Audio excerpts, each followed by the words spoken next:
Hey guys, so in case you didn't know, my husband also has a cooking channel. He is a great cook and he just recently dropped this chicken taco recipe. Make sure you stop by there and check him out. He's doing this thing. Tell him I sent you. Today I'm going to show you guys how to make a very easy, simple salsa. This is beginner friendly and oh so delicious. So make sure you stick around.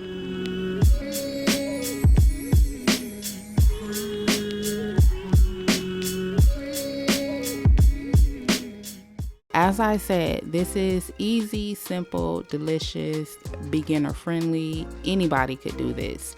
All of our ingredients that we're going to work with are going to be raw. So as you can see, I've already chopped up my Roma tomatoes and I'm going to use 1/4 of an onion. Feel free to use less of an onion if you prefer.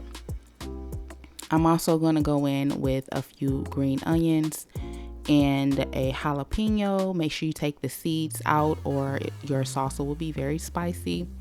I'm also going to use some fresh cilantro. Use a little bit less if you prefer. If you use too much cilantro like I did, your salsa is not going to have that pretty red color, as you'll see later.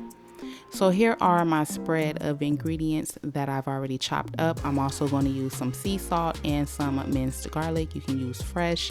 And I'm also going to use the lime, I'm talking too fast. And I'm also going to use the juice of a lime juice. I'm going to use some lime juice.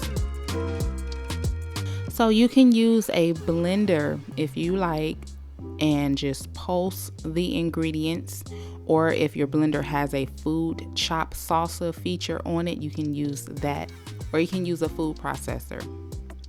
So I'm going to use my food chop salsa feature on my blender and just chop this up. So as you guys will see, my salsa was not as red as I would have liked for it to be. So if you want your salsa to be, more red, then you definitely want to use more tomatoes, less cilantro. Use less of those green items. So as you can see, once my salsa is done, now my husband has added in that lime juice. You want to salt to taste, mix it up, pour it in a bowl, get you some chips, and you know what to do next. Thank y'all for watching. Be sure to like, comment, share, and subscribe, and I hope to catch you in my next video.